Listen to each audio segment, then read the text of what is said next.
¿Qué tal, amigos? ¿Cómo están? Sean muy bienvenidos para continuar estudiando más de la palabra del Señor. En esta ocasión vamos a estudiar nuestra lección número 10, la Biblia como historia. Y se encuentra con nosotros y quiero extender la bienvenida muy cordial a el pastor Mark Chambers. Bienvenido, pastor. ¿Cómo está? Muchas gracias, mi hermano Miguel. Estoy muy feliz para estar aquí. Vamos a estudiar vamos a tener un interesante estudio acerca de la importancia de la historia o la importancia de la Biblia como historia. Pero antes de ello quisiera invitarlo para que nos dirija con nuestros televidentes con una pequeña oración. Ok, gracias. Oremos. Nuestro Padre, quien estás en los cielos, santificado sea tu gran nombre, Rey del universo. En este momento pedimos tu presencia. Pedimos la guía y dirección de tu Espíritu Santo para que este estudio pueda ser, según tus pensamientos, un reflejo de tu propósito y una claridad de tu gran revelación, la Biblia. Gracias en el nombre de Jesús. Amén. Amén. Cuando nosotros abrimos nuestra Biblia, pastor, nos damos cuenta que tiene un principio y tiene un fin. No estoy hablando cómo inicia, cómo termina, sino me refiero al mensaje. La Biblia comienza relatándonos, desde el Génesis, la creación, la vida que Dios nos dio, la caída. Y al final, el libro de Apocalipsis también aparece, pero un cielo nuevo, una vida nueva. La restauración de lo que se perdió. Y entre principio a fin ocurren muchas cosas. Entre ellas, como vamos a ver a lo largo de toda la historia, si nosotros vamos a la Escritura, vamos a estudiar historia, aunque la Biblia no solamente es historia, incluye muchas cosas, pero las historias nos tienen una enseñanza espiritual para cada situación de nuestra vida. Y quiero preguntarle, pastor, para comenzar, la importancia de la Biblia como historia o su propósito.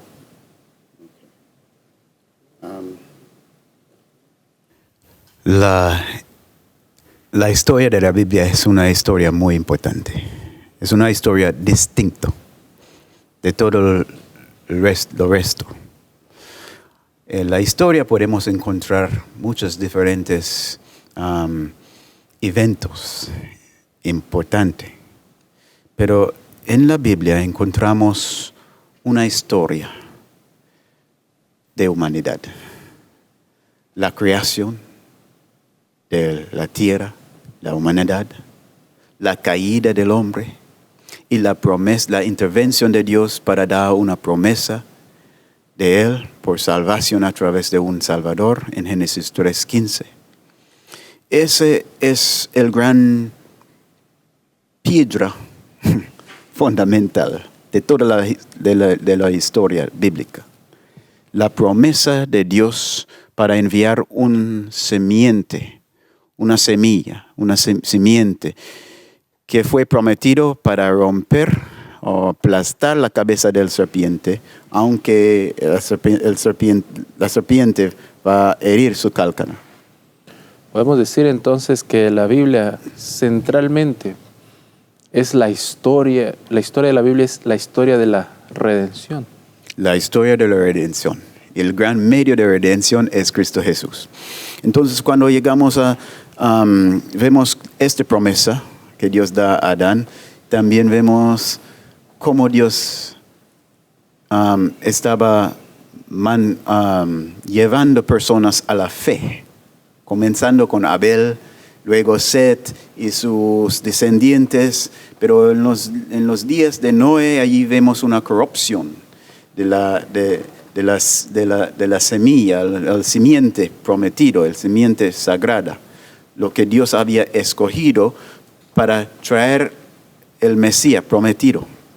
En Génesis 6, ahí vemos lo que Dios dijo, que la tierra fue corrompido Y los hijos del hombre, los hijos de Dios, ve los hijos de las hijas de los hombres, que los hijos de los hombres obviamente estaba hablando sobre gente secular, de mentalidad secular, los descendientes de Caín. Y ellos comenzó a tomar esposas de los descendientes de Caín que no estaban preocupados con la herencia espiritual. Y ahí viene esa gran corrupción en los días de Noé. Que su pensamiento era de continua solamente del mal. El pecado. Sí. Y por eso vino el diluvio. Sí, exactamente. Y después del diluvio, Dios llama a un hombre. Sí. ¿Cuál es la importancia del llamamiento de Abraham? ¿Por qué es importante? Es muy importante porque aunque Dios había escogido a Noé y sus hijos para llevar semilla y para preservar el conocimiento de piedad en la tierra, otra vez la tierra fue corrompida con la influencia de otros como Nimrod y otros, ¿no? Pero Dios levantó un hombre, llamó a un hombre Abraham, para salir su lugar del Caldeo, Ur del Caldeos, ¿no? Un hombre que fue llamado para actuar, tomar una acción de fe para cumplir lo que Dios estaba pidiendo a él. Ir a un lugar donde Dios prometió para mostrar a él. Es que la semilla, la promesa de la semilla, la promesa del Mesías es seriamente basado en fe. Entonces, por eso Abraham, su primera prueba fue una prueba de su fe. Entonces, a través de Abraham tuvimos un levantamiento de un nuevo pueblo a través de que fue elegido para ser los progenitores del Mesías que Dios había prometido. Abraham fue padre de Isaac. Sí. Isaac fue padre de Jacob.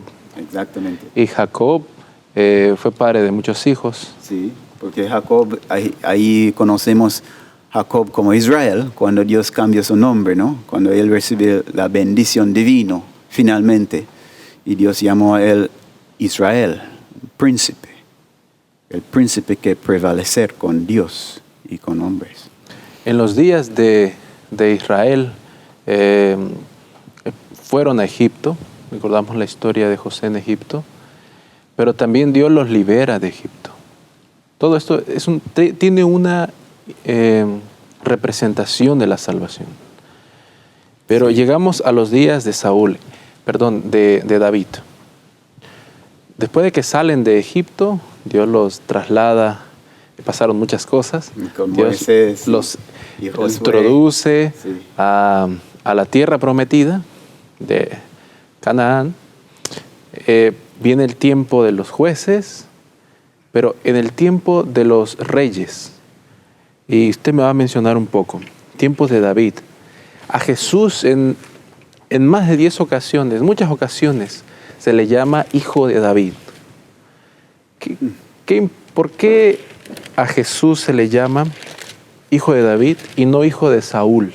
Es interesante esta pregunta, pero Jesús fue escogido, David fue un rey escogido por Dios, ungido por Dios. Pero alguien puede decir, pero Saúl también fue escogido por Dios y fue ungido por Dios como rey. Entonces, ¿por qué? Porque David y no de Saúl. Hay un detalle importante. En 1 Samuel, capítulo 8, usted puede leer, no vamos a poder leer todo el capítulo, pero allí vemos la primera instancia cuando Israel como nación comenzó a pedir un rey. Y Samuel sentía muy triste, sentía rechazado como líder de Israel. Pero Dios habló con Samuel y dice, Samuel, ustedes no deben ser tristes. Ellos no están rechazando a ti, están rechazando a mí. Entonces, Dios estaba el rey de Israel. La monarquía es una sustitución. La monarquía para Dios era una sustitución de su su autoridad, de la De su teocracia, gobierno. de la teocracia. Entonces, pero Dios dijo a Samuel, déjalos. Solo decir a ellos que va a ser su rey. Porque el pueblo dice, no, pero queremos un rey. Mira en 1 Samuel capítulo 8, versículo 19. Pero el pueblo no quiso oír la voz de Samuel y dijo, no, sino que habrá rey sobre nosotros. Y 20. Y nosotros seremos también como todas las naciones. Y nuestro rey nos gobernará y saldrá delante de nosotros y hará nuestras guerras. Ok. Mira el versículo 22. Y Jehová dijo a Samuel, oye su voz y pon rey sobre ellos. Entonces dijo Samuel a los varones de Israel, idos cada uno a vuestra ciudad. Ok. Entonces, la monarquía fue introducido en Israel por la ¿Terquedad? terquedad del pueblo. Entonces, Dios va a dar a ellos, decidir para dar a ellos un rey según sus prerrogativas o según sus ojos. sus ojos o su deseo. Entonces, ¿cómo fue ese primer rey que Dios escogió? Era no por su criterio, pero por criterio del pueblo. Mira, versículo 1, capítulo 9. Había un varón de Benjamín, hombre valeroso, el cual se llamaba Cis, hijo de Abiel, hijo de Seror, hijo de Becorat, hijo de Afía, hijo de un benjaminita. Versículo 2. Y tenía él un hijo que se llamaba Saúl, joven y hermoso. Entre los hijos de Israel no había otro más hermoso que él. De hombros arriba sobrepasaba a cualquiera del pueblo. Ahí vemos que Dios, quien mira al corazón del hombre, sabía exactamente qué tipo de persona el pueblo estaba esperando para gobernarlos. Un hombre hermoso y un hombre grande, poderoso y alto. Tan alto fue este hombre que el hombre más alto en Israel, después de él, solo llegó a su Hombro. hombro. Entonces Dios da a ellos un rey según su criterio. Pero ese hombre, después de un tiempo, comenzó muy humilde, pero después de un tiempo comenzó a usurpar sus poderes, por usurpar el poder del priest, la autoridad del sacerdocio, y hasta eventualmente comenzó a actuar como un tirano. Dios llegó a rechazar a Saúl y escoger otro. Dios envió a Samuel en 1 Samuel capítulo 16 a la casa de Simei para buscar un rey. No vamos a poder leer, pero para guiar nuestra audiencia, ahí usted puede estudiar.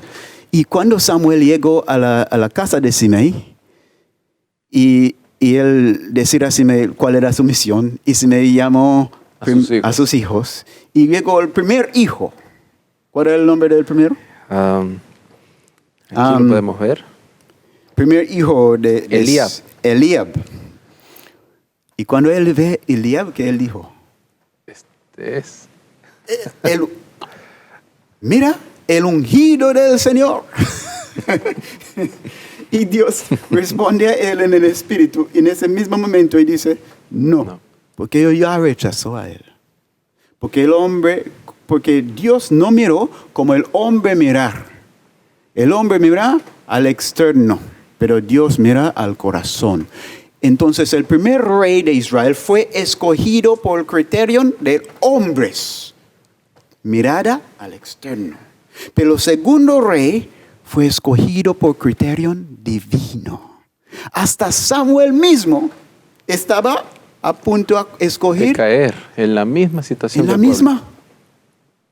Por eso, la elección del hombre y la elección de Dios son dos cosas distintas. Pero, ahí, ¿por qué David fue escogido, fue llamado hombre según el corazón de Dios?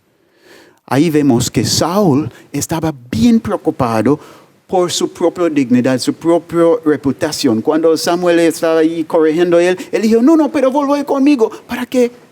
Yo no quiero avergonzado delante del pueblo. Pero David tenía otro celo. Su celo no era para su propia gloria, su celo era para la gloria de Dios. Pero no solo eso. David era un pastor. Saúl también era un pastor de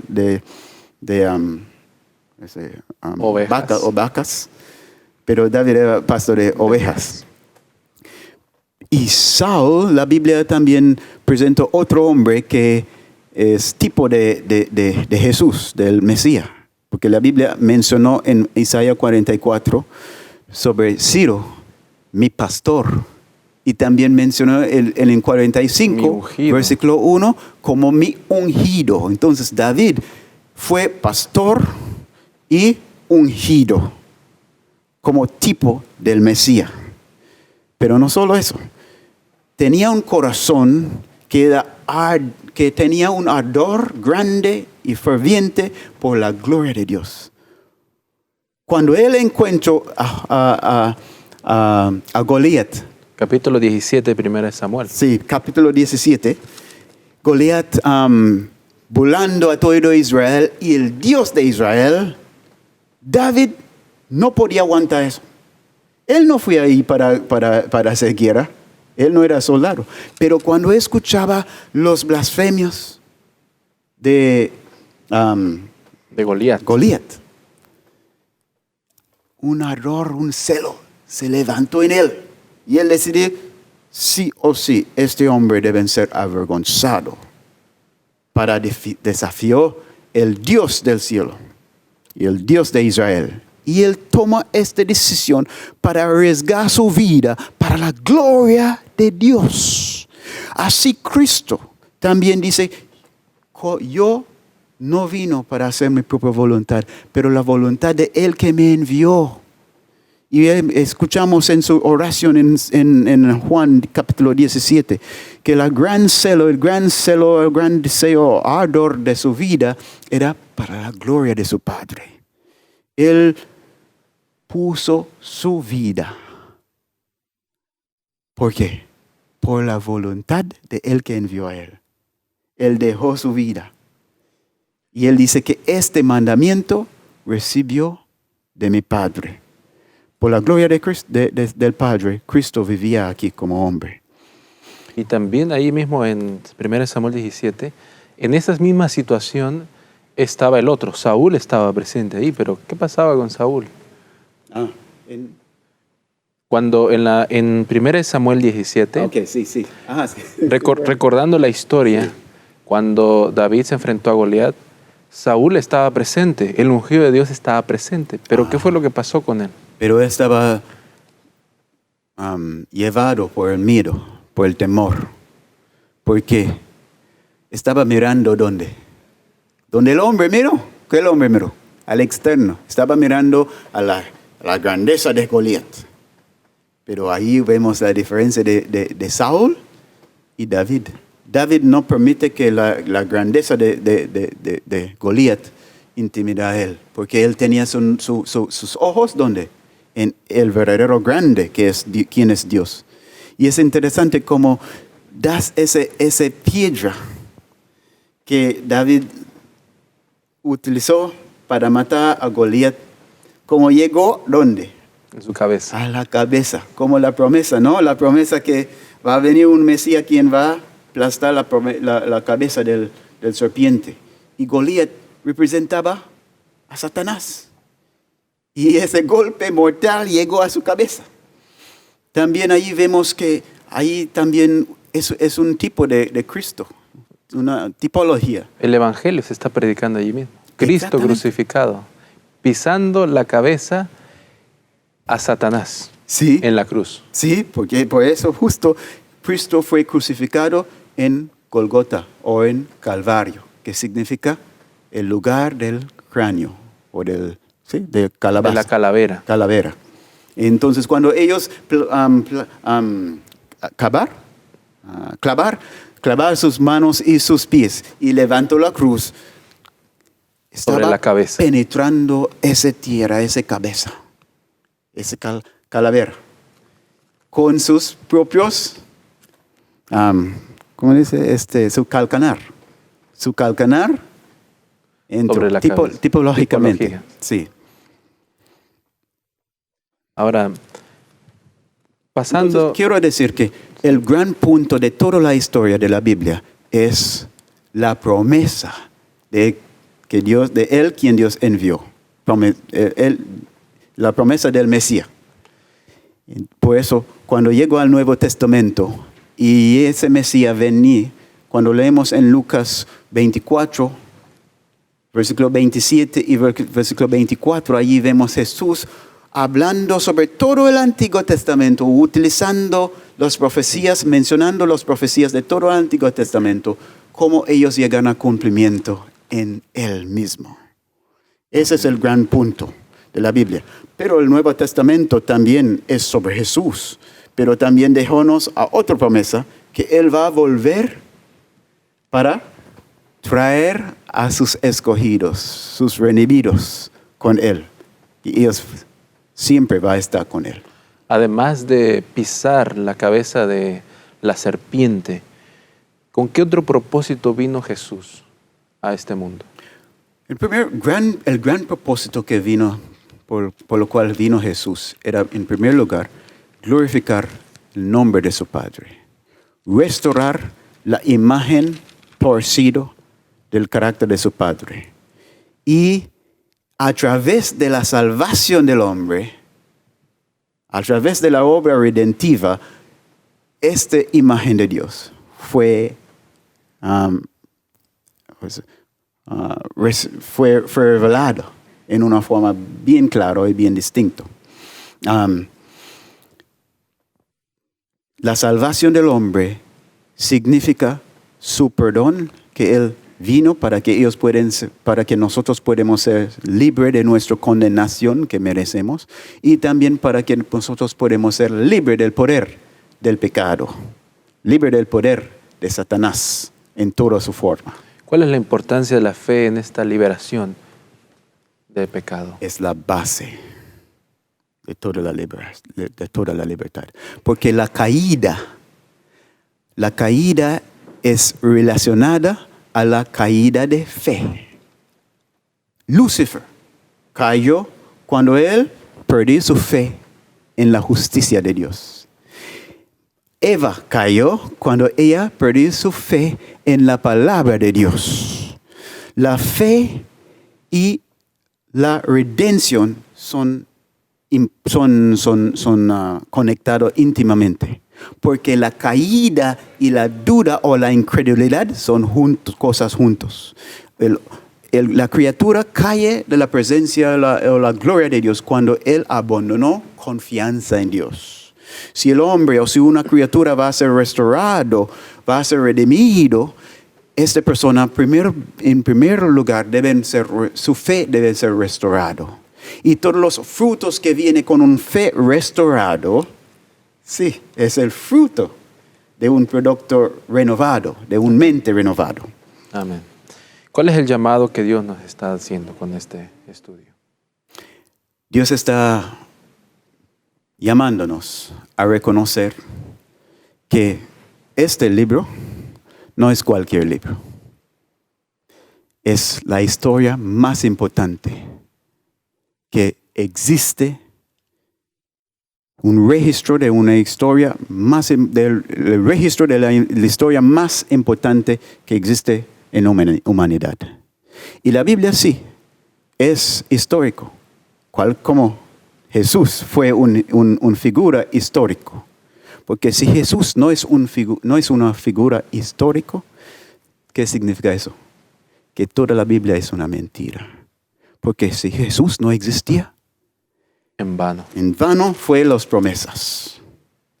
Y en vano es la fe del cristiano. Amén. Pero la Biblia confirmó y la historia de Jesús, aunque